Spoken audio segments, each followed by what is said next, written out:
What is going on, guys? We're back with more picks and predictions. Last week, we had a pretty solid week at UFC 322. We went 9 for 13 on picks. A couple picks I completely missed on. Beneil Dariush, if he was going to lose that fight, it was going to look pretty similar to that. Maybe not 16 seconds, but the first round knockout was where all the win equity did lie for BSD. He ended up getting that, but I definitely thought that if that fight extended, Dariush would take over.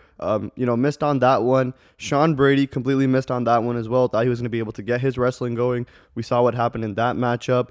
Tracy Cortez, I thought, could keep the fight on the feet. She actually won round one on the scorecards. Then she kind of shot some takedowns in the second round, and I think that's where things went south for her. I thought if she just struck with Erin Blanchfield, she could have kind of snuck that decision out, which is what it seemed like. She went into round two up 1-0, ended up getting subbed, so that one kind of whiffed as well. And we missed on one other fight. I can't remember. But overall, pretty solid on picks for UFC 322. Made a good amount of money at UFC 322. Now, moving on, we are going into UFC Qatar, headlined by Arman Tsarukyan and Dan Hooker. This is a pretty stacked fight night card. We know how these Middle East fight night cards go. They definitely have a bunch of good talent on them. Co-main is solid too with Bilal Muhammad versus Ian Gary. There's another cool fight on the card, which is Volkan Ozdemir versus Alonzo Menefield. I'm a big fan of Volkan Ozdemir. I think he is a solid fighter. And just, in general, some pretty good fights on this card. So, without further ado, let's jump right into the picks and predictions for every single fight on the UFC Qatar fight card.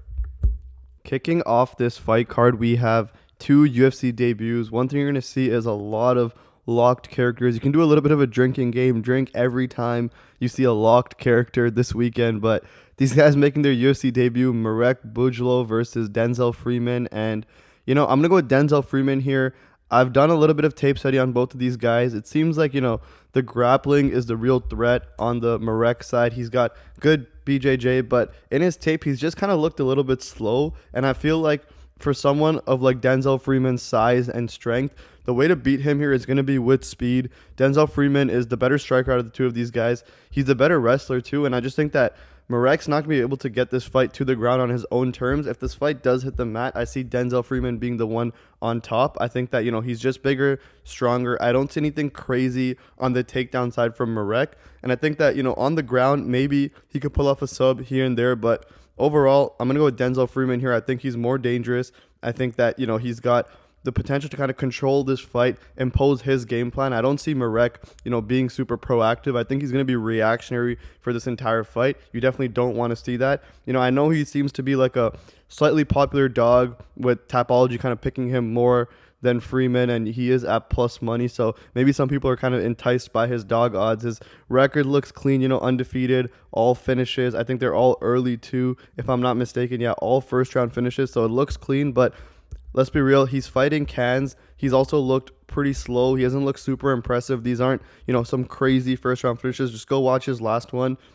It's like ground and pound. Seems to be almost like an early stoppage at the same time. The takedown looks super mid. I don't think that's going to work on Denzel Freeman. So give me Denzel Freeman to win this one. I think he is the more skilled fighter overall. Let's move on to the next matchup.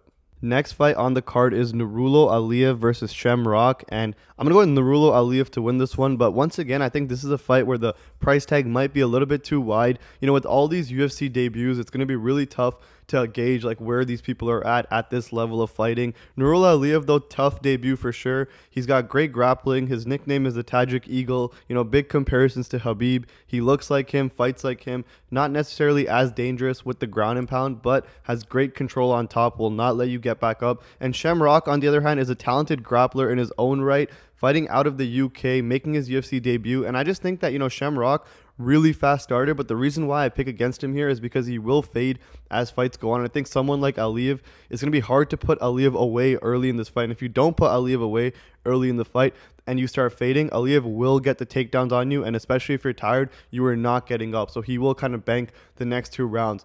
Now at minus 340, do I want to be in a position where, I kind of lean Shamrock with his fast start to win early in this fight, win that first round? So do I want to be in a position, paying minus 340 price tag just to kind of go into round 2 down 1-0, needing Aliev to pick up both rounds 2 and 3. I think that's a little bit stressful. I don't think that's necessarily worth a minus 340 price tag. So not sure how I'll play this. This is another fight where, the over looks like potentially a really solid bet. Like I said, Aliev, not crazy with the ground and pound once he gets you there. He can do it, but, control is going to be kind of the name of the game, especially if he's already down, a round. He might just want to keep that position, stay on top to kind of bank that second round going into the third. So maybe the over is something I look at here, but I'm going to lean Aliev.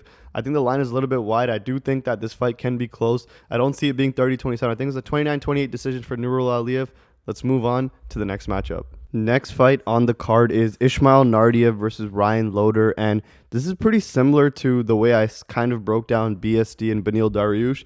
Obviously, these fighters are not at that level, but at the same time, Ryan Loder is going to have a grappling wrestling advantage in this matchup, but he can be finished, and Ismail Naurdiev is a quick starter. Now, last week, this methodology, I kind of leaned towards the guy to not get finished early and then take over later on in the fight. But, that first round is 5 minutes long, and those 5 minutes feel hella long when you're in a scenario where you kind of have to survive early. So I'm going to flip on my own methodology this week. I'm going to go with Ismail Naurdiev. If this fight was to extend, I would probably live bet Ryan Loder here. So pretty important to note that. I think that, early on, I would either have no bet or, maybe something on Naurdiev in the first round by knockout or by finish early. But outside of that, if the fight starts to extend, I think Loder can, get some grappling going on him. I'm going to pick Ismail Naurdiev to win, though. I think that he does, start really hot, and he will pick up round 1. And then, at the end of the day, he's going to go into round 2. Either he's not going to go into round 2 or he's going to go into round 2 just needing one of the next 2 rounds. So give me Ismail Naurdiev to win this one. I like the fast start. Like I said, flipping on kind of my own methodology. There's a couple fights like that this week, in my opinion. But, yeah, give me Ismail Naurdiev to get it done early. If the fight extends, look for a live bet spot on Loder, especially if, Naurdiev wins the first round but is looking fairly gassed. I think that you might get a really good price tag on Loder at that point. So keep an eye on the live odds. But right now, Ismail Naurdiev will be the pick inside the distance. Next fight up, we have Bekzat Almakhan versus Aleksandre Topuria, and I'm going to go with Topuria here, man. Topuria fights very similar to his brother. He's got, a similar style of wrestling and that same boxing forward pressure style, heavy on the front foot, high guard, clean combos, good head movement. Topuria has all of it, extremely technical. Coming off that win in his UFC debut to Colby Thickness, and, he had a pretty decent fight there. He faced a little bit of adversity. Thickness did catch him here and there on the feet, but it was mainly from long range kicks. And I think that in general, both these guys are 5'7" in this fight. They've got the same reach. I think Topuria will get into his boxing range quickly. Bekzat, obviously, you're going to hear a lot. He dropped Umar Nurmagomedov, but go look at Umar's last couple fights. Merab in the 5th round wobbled Umar pretty badly. Mario Batista dropped Umar. Bekzat then also dropped Umar. So I think that while Bekzat, he does have power for sure, I just don't think that he is this insanely powerful death touch type of fighter, and Topuria is going to get chin. Also, Topuria ate some clean head kicks from Thickness, just ate them, didn't get wobbled, just kept moving forward. So I think Topuria's chin is clean. I don't think he's going to get chinned by Almakhan here in this fight. I think that his boxing is better. I think Almakhan, on a one-shot type basis, might hit harder, might have something for Topuria, but once Topuria gets in the range and is unloading combos, like the 2-3-4, I don't see Bekzat being able to keep up. So I think that Topuria on the feet will be able to kind of get it done on Bekzat. I also think that on the ground, Topuria has a real advantage here. So if he wants to take this fight to the ground, I think he can. So I think he kind of has it covered on both sides. Give me Aleksandre Topuria here. You also have to trust in those guys in their training. We know how Ilya is. They're training together. We know Ilya's boxing. Topuria looks like he has a very similar style. So I'm going to trust in that training, in that camp. And let's move on to the next matchup. Next matchup on the card is Abdul, Rakhman, Yakhyaev versus Raffael, Cerqueira. And I'm going to keep this one super short. Abdul Rakhman over a minus 1,000 favorite. Raffael Cerqueira, 0-3 in the UFC. Has not been able to find his footing. Probably fighting for his job, but I just don't think it'll be enough. Rakhman Yakhyaev is extremely dangerous. He's got real finishing potential. He's realistically a fighter who wants to take this fight to the ground, but, he's seen some success standing up in the striking as well. I just think overall, he's been able to find a finish on Cerqueira no matter where this fight goes. So if he does find himself in some trouble on the feet, he can easily get this fight to the ground. Shouldn't even get that far, in my opinion, though. I think Yakhyaev should be able to just kind of go in there and starch this guy. That's how I see it going. Like I said, odds reflect that minus 1,000 favorite. Let's move on to the next matchup. Moving up the card, we got Nicolas Dalby versus Saygid Izagakhmaev, and I'm going to go with Saygid to win this one. He's making his UFC debut, and to be honest, this fight against Nicolas Dalby could get interesting. It could get a little bit sweaty. Definitely not betting on this fight, at least not at the moment. Maybe I might play something like a round over here, but, Saygid has some decent striking. I think that's the main difference between him and someone like a Renat Fakhretdinov that you saw Dalby do pretty good against, where he did lose a controversial split decision. But I think that Saygid will have more to offer on the feet. Renat in that fight was extremely one-dimensional. And then on top of that, Saygid will also have the wrestling to go to. I think Dalby does hit the mat a couple times in this fight. I think he does get controlled a little bit as well. So I'm going to lean Saygid here. I think that, he should have the tools to get it done on a guy like Dalby. But Dalby's a tricky UFC debut. We know how chalky these UFC debuts have been in 2025. But Saygid coming from one championship, a little bit more of a kind of set organization than some of these other fighters. Dalby, on the other hand, he's 41 years old, coming off his very first finished loss in his career to Randy Brown. Obviously, I don't think Saygid poses similar danger to someone like Randy Brown, but I think that Saygid will have the tools to get him down, will have enough to offer on the feet to keep Dalby guessing. Later in the fight, Dalby might be a good round 3 fighter here, but I think Saygid will definitely pick up round 1. We'll go into an interesting round 2. Maybe you don't want to pay a minus 345 price tag for that type of storyline, which makes sense to me. I don't think I'll be paying it myself. I'll probably just watch to see if Saygid is UFC level, but so far I think he'll be able to win this one. And yeah, let's move on to the next matchup. Next fight on the card is Alex Perez versus Asu Almabayev, and I'm going to go with Asu Almabayev to win this one. We know Asu's game plan. It's normally, control heavy grappler. He's going to want to get the fight to the ground, stay on top, hold position. That's how he wins fights. Not as much of a finisher, but, Alex Perez, on the other hand, he can be a dog. He's been fighting real high-level competition for years now in this division. Back in 2020, he fought Davison Figueiredo. Then he fought Alexandre Pantoja. Then he fought Mohamed Mokaev. Then Mateos Nicolau. And then Tatsuro Taira. So he's been fighting top 5 fighters for an extremely long time. So he's going to be experienced to come in against someone like Asu Almabayev. I just think that Asu will be able to get the takedowns here, will be able to get the control, get his game plan going. Alex Perez, though, can look fairly different night to night. He is someone that can dog it out. Like in that Nicolau fight, for example, was able to get a submission win in the second round, which is pretty impressive.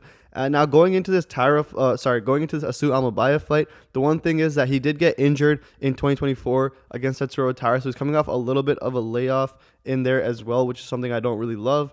Jose Ochoa was Asu Almabayev's last opponent, and Asu Almabayev was able to, rack up a bunch of control time against a not experienced but pretty dangerous fighter in Jose Ochoa. So, give me Asu Almabayev here. Like I said, I think Alex Perez could potentially come out and be a dog, but in general, I like Asu's, game plan here. I think he's going to be able to impose it.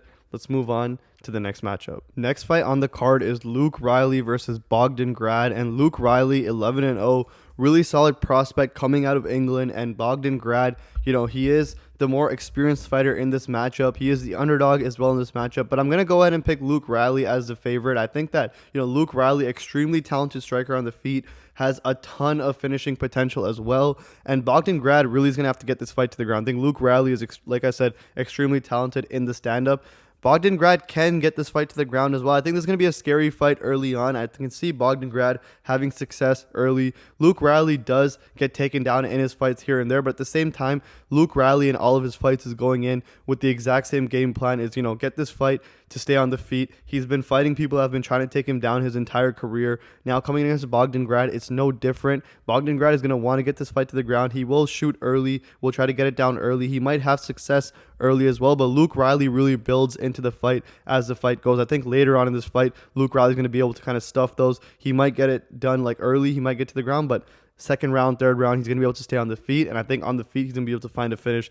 Bogdan Grad can get hurt. Luke Riley has the capabilities to hurt a Bogdan Grad, so give me Luke Riley by late knockout, maybe second or third round. I think he's going to come in combination. I can see Luke Riley, definitely building more into this fight, so give me Riley. I believe in the prospect. Let's move on to the next matchup. Next fight on the card is Tagir Ulanbekov versus Kyoji Horiguchi, and this is an interesting matchup, man. I think this one definitely goes the distance. I'm going to lean Tagir here. I think he has, just a little bit more to offer than Kyoji. A lot of this is also, at the point in their careers right now. Tagir, 17-2, 34 years old. Kyoji Horiguchi is only 1 year old at 35, but he's 34-5. He's got a lot more miles on him. He's fought a lot more. He was obviously someone that has done well in the UFC in the past, has also done well in, Bellator as well, and then now coming back into the UFC. He's fought in Rise, and he's fought in a bunch of promotions. So, Kyoji Horiguchi is extremely, extremely experienced, which is something to note. But I also just think that, Tagir Ulanbekov,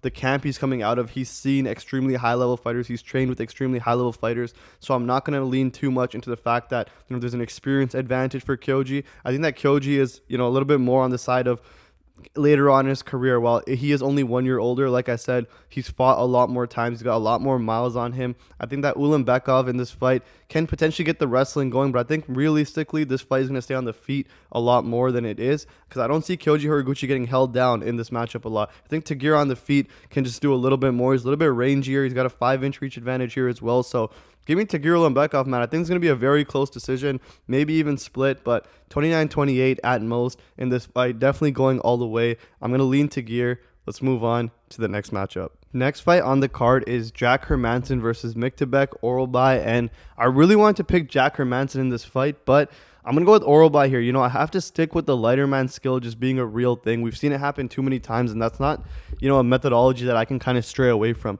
Myktabek Orolbai has been fighting, in lightweight and now coming up and fighting at welterweight. So he's been fighting, fighters that have moved much quicker, just have much more skills than Jack Hermansson, who's coming down from middleweight. So Hermansson coming down from middleweight, and, Myktabek Orolbai coming up from lightweight. I think there's going to be a really big discrepancy. Now, obviously, there's going to be a size discrepancy here as well. Hermansson is probably going to be the far bigger fighter, and, maybe Orolbai doesn't get him out of there. I don't see Orolbai getting him out of there just because of that size. I think Hermansson will be able to kind of eat the punching power, but can he keep up with the speed? Can he keep up with the grappling skill? I don't know if he can. I think Orolbai is a bit of a dog. I think that, Jack Hermansson coming down from middleweight to fight someone who's fought lightweight level skilled fighters, I think is going to be a pretty interesting matchup. So, Jack Hermansson is going to be the far bigger fighter, like I said, and maybe you can impose that strength and that will, on the ground, get Orolbai down, maybe kind of mold him into a submission. That's potentially very possible, but I'm going to go with Orolbai here. Like I said, the lighter man skill methodology is something I'm not willing to let go of. It's paid out way too many times, and it's, looked extremely solid. So give me Myktabek Orolbai to win this one. Let's move on to the next matchup. Moving on up the card, we got Volkan Ozdemir versus Alonzo Menefield, and I'm going to go with Volkan Ozdemir to win this one. I think that Ozdemir is proven that he's like the true definition of a top 5 gatekeeper. He really kind of gatekeeps the absolute upper echelon of the light heavyweight division. And if you look at his losses outside of maybe the Anthony Smith one, everything else kind of fits that narrative. He lost to Daniel Cormier, then he lost to Dominic Reyes, then Yuri Prohaska, Magomed Ankalaev, Nikita Krylov, that's kind of borderline, but still. And then Carlos Ulberg, who's now in title conversations. And he did pretty good in that Ulberg fight as well. So, the type of fighters that beat Ozdemir, Alonzo Menefield is not on that level. And Ozdemir also has some wins that are aging really well. The Bogdan Guskov one is aging well. Guskov made his UFC debut against Ozdemir. Ozdemir got him out of there quick. And, now Guskov's looking pretty good inside the UFC.